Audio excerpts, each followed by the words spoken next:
ne sais pas quel film Astro regarder alors que pourtant aujourd'hui avec les plateformes de streaming, les films sont accessibles à toutes et à tous avec une quantité de contenu juste titanesque. Alors cette vidéo, elle est faite pour toi. Car aujourd'hui je vais te présenter 4 films qui parlent d'astronomie et de science, dont un qui vient tout juste de sortir. J'ai eu une fille. Une petite fille aux cheveux bruns. Vous lui direz que j'abandonne pas.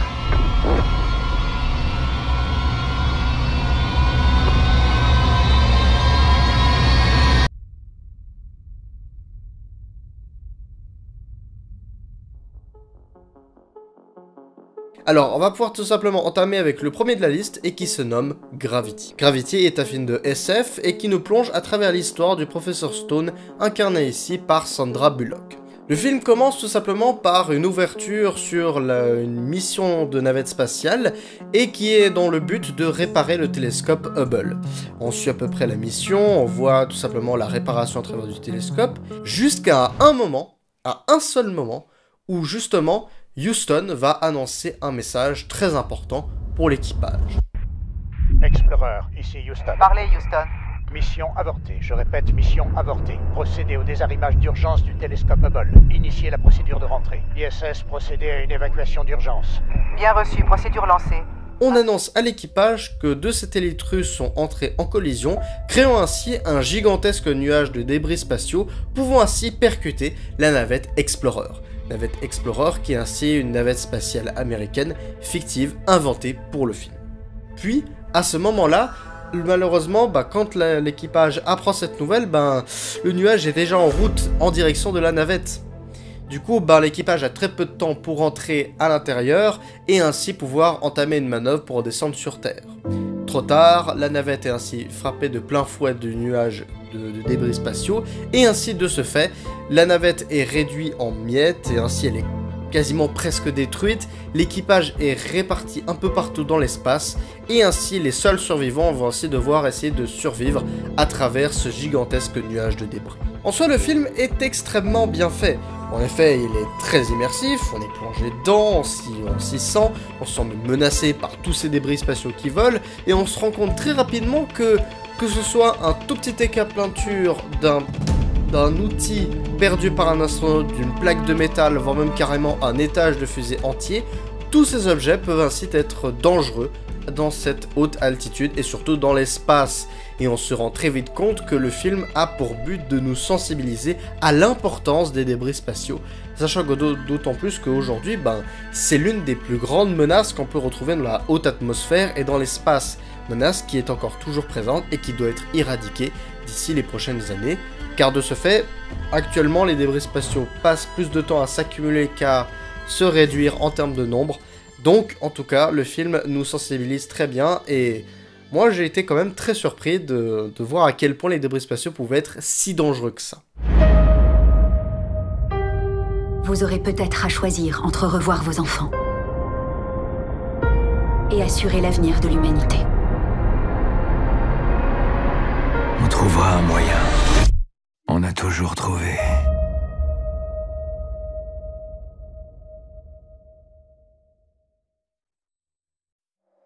Bon, maintenant on va pouvoir s'attaquer à un de mes films préférés, et qui est un film de Christopher Nolan, et que je veux bien sûr nommer Interstellar. Interstellar est de nouveau aussi un film de SF, et le film nous plonge dans le futur, et non pas dans le présent comme c'était le cas avec le film précédent.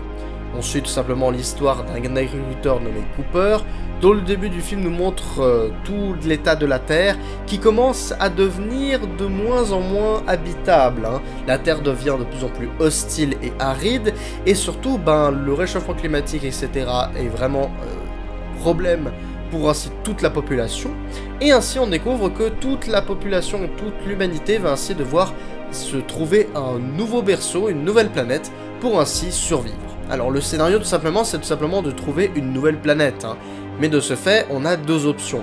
Soit c'est des ovules ou tout simplement des êtres, etc., des bébés ou des nourrissons, bref, qui seront envoyés directement sur la planète pour ainsi la coloniser plus tard.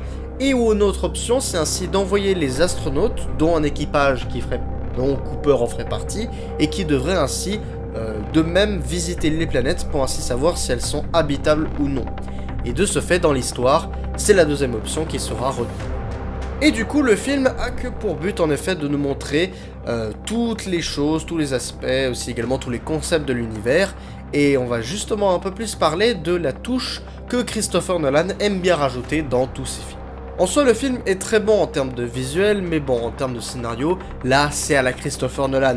Nolan qu'on connaît si bien pour les films comme Tenet, qui m'a personnellement laissé dans l'incompréhension totale après le premier visionnage. Du coup, de par en effet son scénario qui est un tout petit peu trop complexe à comprendre. Interstellar n'y échappe pas, mais reste quand même plutôt compréhensible sur la thématique, qui est le temps. Si vous vous en souvenez, j'avais fait une vidéo qui parle justement du voyage dans le temps, et j'y avais pris un exemple d'illustration, tout simplement qui vient d'Interstellar, où tout simplement on voit que tout simplement si on est sur une planète qui a un temps relatif par rapport au vaisseau qui se trouve lui dans l'espace, et ainsi par effet de dilatation du temps, le temps qui passe sur la planète est différent par rapport au temps qui se passe dans le vaisseau où il y a l'astronaute qui est resté. Et justement ce film est, je pense, le meilleur film pour nous expliquer le concept de la dilatation temporelle. Le seul truc que je trouve un tout petit peu dommage, c'est la durée du film, qui est un peu plus longue par rapport à tout ce qui fait habituellement dans le cinéma.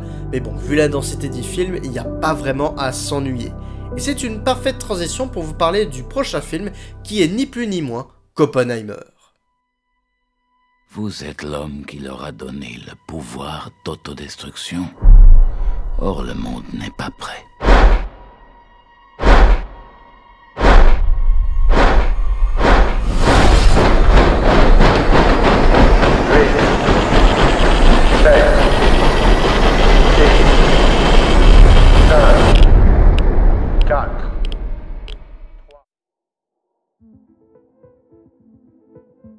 Le film est un gigantesque biopic sur Julius Robert Oppenheimer, incarné ici par Cillian Murphy, qui avait joué auparavant dans Inception par exemple, toujours du Nolan. Bon, visiblement, Cillian Murphy n'en échappe pas à Nolan.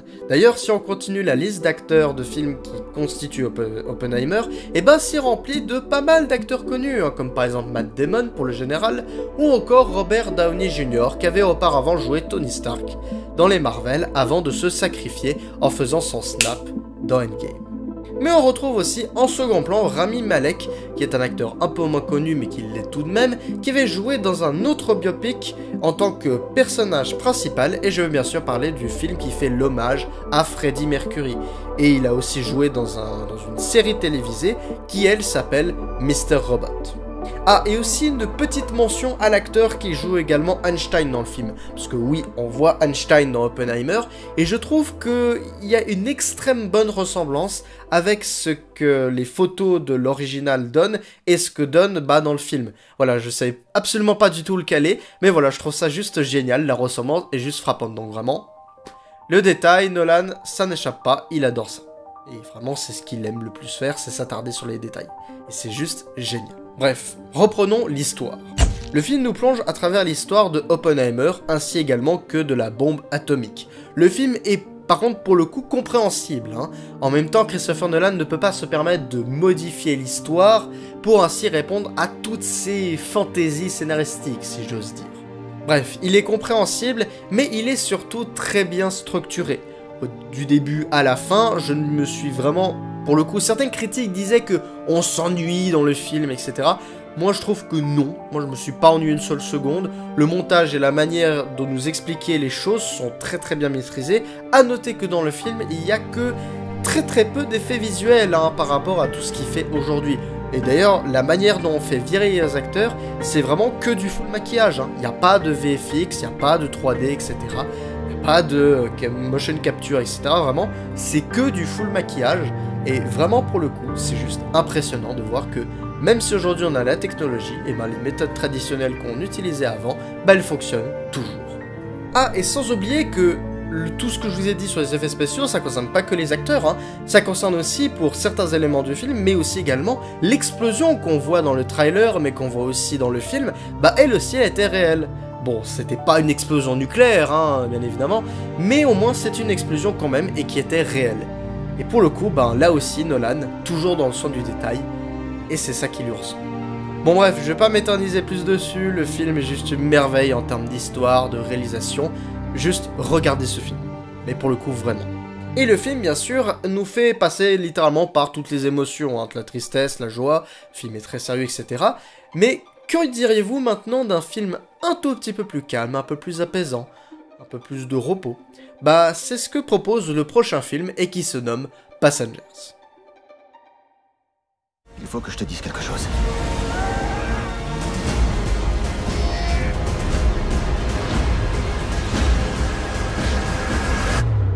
On ne s'est pas réveillé par hasard.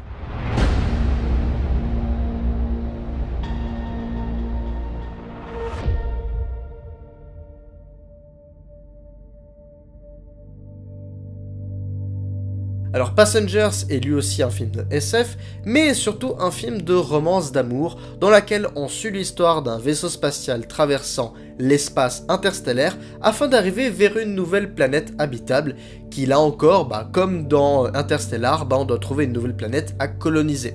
Cependant, la mission aurait pu très mal se passer, car au début on nous montre le vaisseau traversant l'espace interstellaire, quand soudain un gigantesque amas d'astéroïdes frappa le vaisseau. Le navire spatial après cette traversée en restera avec une défaillance au niveau de plusieurs systèmes, surtout au niveau de plusieurs éléments du vaisseau, etc. Mais il y a un problème qui ne sera pas réglé, un module d'hibernation. Le problème ne fut pas réglé et le module d'hibernation de Jim Preston le réveilla 88 ans trop tôt par rapport au moment où Jim était censé se réveiller avec les autres. Ça fout un peu la poisse en tout cas. Du coup, on suit cet homme qui va devoir s'habituer et vivre dans le vaisseau, mais se sent terriblement seul. 88 ans seul dans le vaisseau comme ça, c'est un peu triste. Du coup, il va devoir trouver un partenaire avec qui vivre. Mais quoi de mieux que d'avoir une femme à ses côtés? Et bien pour le savoir, il faudra regarder la suite. Bon, là pour le coup, le film, il est vraiment très bien. Le film est plutôt apaisant avec toutes ses musiques, ce qui est plutôt particulier pour un tel film de ce genre dans l'espace, où il se différencie pas mal des autres en tout cas. D'après ce que j'ai entendu, c'est plutôt un film très reposant, très relaxant, ce qui est totalement contradictoire à tout ce qui peut se faire dans les films dans l'espace. Et ce film, moi, en tout cas d'après mon ressenti en tout cas à moi, je trouve que le film est très bien, c'est une très bonne romance d'amour, d'ailleurs je pense que c'est la seule film romance d'amour que j'ai pu regarder, en tout cas pour ma part, et c'est un film en tout cas que je ne regrette absolument pas et que je vous conseille à vous et à toutes et à tous. Donc voilà, donc maintenant je ne vais pas plus m'éterniser là-dessus, mais sachez-le que maintenant, tous ces films doivent être regardés et doivent être visionnés. En tout cas pour ma part, je pense qu'ils ont le mérite d'être regardés. Mais cependant, si vous n'avez pas vraiment le temps de vouloir regarder tous ces films, etc. Sur le moment, n'hésitez pas également à aller regarder mon ancienne vidéo, ma première vidéo où j'ai parlé tout simplement de 4 autres films à regarder qui sont sur le thème de l'espace et qui eux par contre sont des films beaucoup plus instructifs et éducatifs. Et je vous la mets juste ici en haut et allez la regarder, c'est très intéressant aussi.